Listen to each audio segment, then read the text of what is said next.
Okay, what's up, y'all? Just about to go market, talk to some doctors, and I wanted to bring you guys along the journey. Biggest thing about what I do, a lot of things is I talk to people, network, let them know how we do things and how we care for patients, and so bring you guys along here for the day. All right, let's go.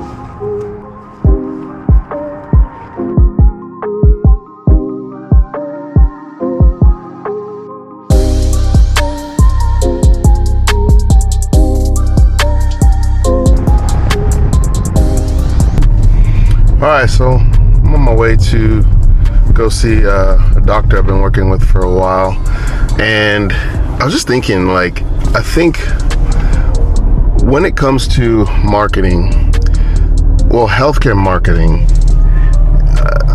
this is my opinion, and this is just from experience, is that healthcare marketing is all about developing trust and integrity, which is just carrying out your word. What you say you're gonna do, you do it.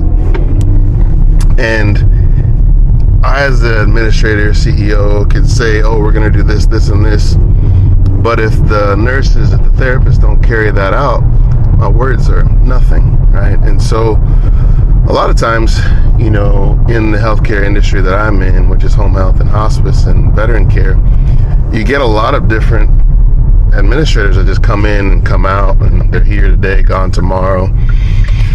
And what happens is you have to kind of like rebuild trust over and over and over again, which makes the doctors frustrated and makes the facilities frustrated. And so what I try to do is establish just a long relationship. And, you know, you're not going to get, you know, business right away. That's any type of sales or marketing. You know, you're there to figure out a need and figure out a solution to help solve a problem. And, you know, one of the things that is, it's easy to go somewhere, and then if you get business and you're excited, then you just think it's going to be that easy. That's not the case. Everyone has a problem, and everyone needs a solution, and your job is to help solve that problem for them. And a lot of times, you know, you may go and say no to someone or something, or they may say no to you, and that no just may not mean, you know, that no to you as a person. They're good right now. They have most of their problems solved. But the job of you as the quote unquote salesperson, or the one that's coming to provide a service and to serve them, is to help them see that they do have a problem, and they may not be aware that you may be the solution. Because a lot of times we have so many decisions that we make, and problems and things, and we may not know or may not be aware of it. And so the job of a salesperson, or the job of the leader, or as you're scaling a business, my job is to be the chief salesperson, because my job is to help the company grow. And so what I focus on is making sure I have the right people on my team. If I don't have the right people on my team, then all the things that I say are null and void. It doesn't make a difference. But if what I'm saying and what my team is doing, if they line up, then that's where trust is built over a long period of time, and then business is created, and you're able to serve more people. So, you know, that's kind of in a nutshell, if you were to say marketing when it comes to healthcare. It's trust, and it's time. It takes time. Like this one doctor I'm going to go see, it took me probably 6 months just to have him, you know, trust our team and trust what we do and how we do it and how we respond. And I mean, it takes time. It really does. Of course, you're gonna, you know, you may not be perfect, but it's just consistency. It's just showing up and adding value and providing a need and carrying it out for that person. So yeah, that is, I mean, in a nutshell, that is sales, and that's sales, it's marketing. It's about solving problems and adding value. So, and trust. You gotta have trust in there.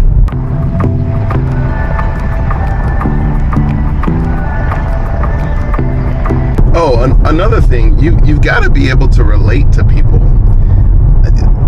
Like, when you're talking to someone, it's better to do less talking and just meet them where they're at. You're not gonna try to like get something from them. I mean, let's go back to, if you were dating someone, right? It's courting. You've got to take like 6, 7, 8 dates for them to be like, kind of like this guy, or kind of like this girl, like she's interesting, right? It's not going to be right off the bat unless it's like love at first sight. It's not, I don't know. I don't know. There's some people like that. But even though it's love at first sight, it's usually love at first sight for one person, not for the other person, right? So, it takes time. It really does. And so if you're able to do that and take your time and get to know someone and develop that trust, you got to be patient, and you've got to, and then if you're trying to meet your goals as a marketer or someone, that's going to take time. That's going to be taking 8 to 10 to 12 visits or 10, interactions, and you better believe you're going to have to load up and have a whole bunch of accounts to meet that, those projections that you have for yourself, for the company, whatever it may be. So take your time. Take your time. Take your time. Oh man, my breath was kicking, so I had to come to CVS real quick. You can't talk to people with a smelly mouth. Got my cologne and everything. Everything is fine, but look to par. I got my blazer. I usually wear that whenever I'm talking to a doctor or having an important meeting. It's professional. Appearance is everything. First impressions are everything too. Usually wear an undershirt, so I sweat a lot, so I gotta wear an undershirt or else I'll be sweating even more. So yeah, I gotta get my mouth right.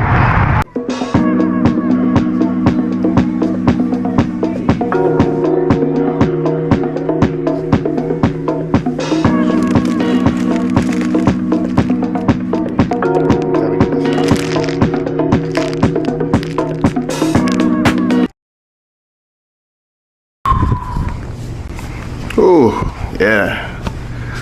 Long day, just finished for the day. About to head home now.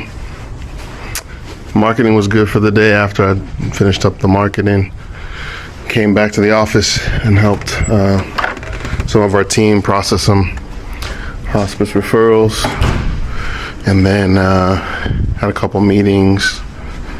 So yeah, it was a busy day. It was a good day, but it was a busy day.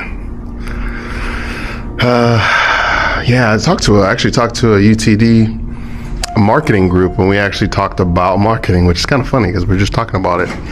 And what we literally talked about was, when we talk about, I told them the example of a no turning into yes, right? So I didn't talk about this earlier, but when you say no to someone, it's not a rejection. You're actually saying no and making a decision, just like based off of the need of that person. So a clear-cut example is like, okay, you're deciding whether or not you want to eat something. You're deciding based off of the taste. You're deciding based off of like what you're hungry for at that moment, but also you're deciding based off of, the customer service that you may have. So if you want, Chinese food, or you want barbecue, just might be depending on the taste. It doesn't mean you're rejecting barbecue or rejecting Chinese food based off of what you decided to eat. It's just a decision. Same thing goes with marketing and sales. Your decision, their decision, is not a rejection. It's a choice at the moment of their need. So your job as a marketer, as a salesperson, is to ensure that you help them make the best decision for themselves, and they'll remember you.